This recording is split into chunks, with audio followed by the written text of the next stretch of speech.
Erev Tov and welcome everyone. It is my great zchut to kick off this incredible evening of Achdut and Chizuk. My name is Rabbi Sam Shor, and I have the great honor to work with the incredible OUisrael team. And I want to just begin the evening by saying thank you to our entire OUisrael family, my incredible OUisrael colleagues, who literally put heart and soul into everything we do for Klal Yisrael, but particularly for this evening. So I want to say thank you to our incredible team. B'shut Amar Da'atra, I also want to say thank you to our incredible friends here at Kilat Nitzanim. A little over a year ago, we'll talk more about Nitzanim in a moment. A little over a year ago, many of us spent the afternoon together here in this very same Beit Knesset, also learning and preparing for Rosh Hashanah. And little did we know the year that lied ahead of us. And shortly into that incredibly challenging first few weeks of the Milchama, our friends at Kilat Nitzanim opened their doors to the OUisrael Tzibor, the OUisrael community.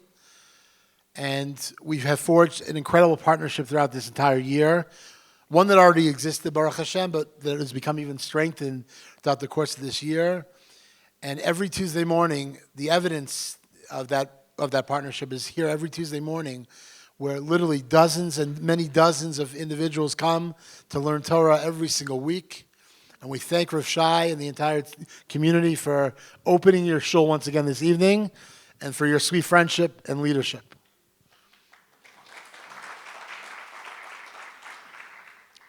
I mentioned a moment ago my incredible OUisrael colleagues.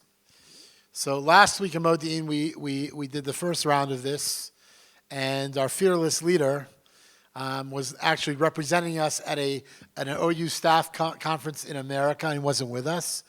So it's a great honor for me to be able to introduce and welcome Rabbi Berman, the executive director of OUisrael, literally the engine and the heart and soul of everything we do. And without further ado, Rav Avi.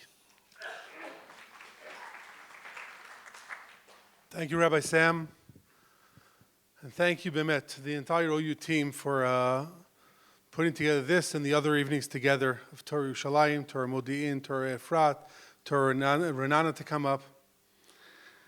When I stand and I see Jews coming to learn how to connect to HaKadosh Baruch Hu, to connect to the Torah, to connect to the holidays, to connect to meaningful days, instead of doing many other things that they could do, it shows me Klal Yisrael is thirsty.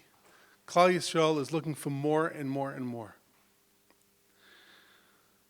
And I want to take this opportunity to thank the Fund family. David and Norma were very dear friends of the OU, Mamish family of the OU.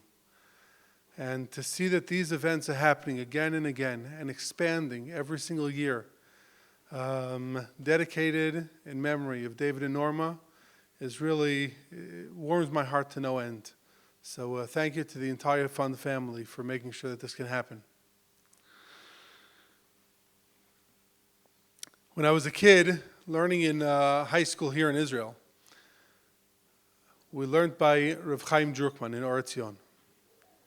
And I remember him teaching us a song the first Shabbos we were in yeshiva. And those of you that knew Rav Drukman's voice, he wasn't exactly the best singer in the world. He had many talents and a giant Talmud Chacham, but his voice was not exactly that of a famous singer. But I remember him standing and teaching us this song of Ilu hayali koach, hayiti yotze lashuk, הייתי מכריז ואומר, שבת היום להשם. אילו היה לי כוח, הייתי יוצא. And I remember sitting there and asking myself, what is this song about? אילו היה לי כוח, הייתי יוצא לשוק, הייתי מכריז ואומר. If I had the koach, I would go out to the shuk, Machane Yehuda, or that's what I was thinking about then. I'm sure kids from Tel Aviv will think about Shuk HaKarmel. And what does that mean if I had the koach? you would then scream out, Shabbat Hayom LaHashem. Well, people don't know Shabbos is today.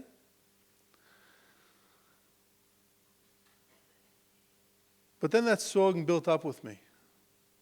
And I remember enjoying singing it every single time. Because I said in life, HaKadosh Baruch Hu gives us opportunities to be able to tell the world what's important to us, what we believe in, and what is emes. And every Rosh Hashanah, we stand and we say very similar psukim, not about Shabbos, but about understanding what we want in this world. And I feel that in 72 hours, when we're going to be standing in our shuls on Wednesday night, davening the first tefillah of Rosh Hashanah, and we're going to be saying the exact same words we said last year, we're going to all realize that we received a boost to be able to say these words in a much more impactful way and a much more meaningful way. And the words are as following. Elokeinu ve'elokei avotenu, meloch al kol ha'olam kulo bichvodecha, v'yinaseh al kol ha'aretz bi'ikarecha, ve'ofa ba'adar ge'on uzecha al kol yoshvei tevel artzecha, וידע כל פעול כי אתה פעלתו, ויבין כל יצור כי אתה יצרתו. We're asking HaKadosh Baruch Hu, we want to live in a world where every creature in this world is going to acknowledge and understand that you are the Ribono Shel Olam, that you are the king of this world. And our job coming Rosh Hashanah is to be Mamlich HaKadosh Baruch Hu, to crown Kadosh Baruch Hu again with the crown of kingship.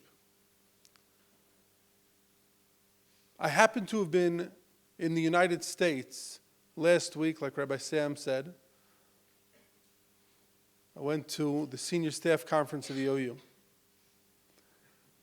And I landed in the United States the day that, for some odd reason, beepers were going off in Lebanon. And while I was in the United States exactly a week earlier, what I saw there, I'm sure everybody here saw as well, is that suddenly the color came back to the faces of Klal Yisrael. We suddenly saw Jews that since Simchat Torah were asking themselves, where's that Israel that I knew? And the fact that Israel is not taking claim that we did it, but that suddenly 5,000 beepers go off. And then everything that we've seen since, to manage to get 85 one-ton bombs to fall in the exact same spot within 15 seconds of each other, without one plane being scratched or any single soldier being hurt. If anybody can come and say that that is not a miracle, and that does not show HaKadosh Baruch Hu is the king of this world, then I don't know what does. When the Iranians send 331 missiles on Klal Yisrael, with one goal of harming Jews, and not one Jew is scratched. Not one Jew is scratched. We are able to stand Rosh Hashanah and say, Meloch al kol ha'olam kulo bichvodecha, v'yeda kol pa'ul ki ata pa'alto. Every single creature, if they just open their eyes today, could easily see that HaKadosh Baruch Hu is the king of the world. How lucky are we that we get to be his nation, to learn his Torah, to celebrate his holidays, and to be able to inspire all those around us. And that's what we're doing here today. We're filling up our cups so that we can go back to our Yontiv tables, Shabbos table. We're going to have a whole bunch of those meals in 3 days. And sit at those tables and inspire those that are around us. We'll be able to have the greater kavanah during davening. we still have a lot to achieve this year. And hopefully by the time Rosh Hashanah comes, we'll all be able to take off our pins. And we'll have our brothers and sisters back with us. And we've been through a lot of hardship this year. But the ability that we have to focus on the greatness that Kadosh Baruch Hu has given us this year is what makes us Klal Yisrael and what enabled us to overcome 2,000 years in exile, 2 Churban Beis HaMikdashes, and to put us in the place where we are today, where we are ready for the third Beit HaMikdash. Chag Sameach.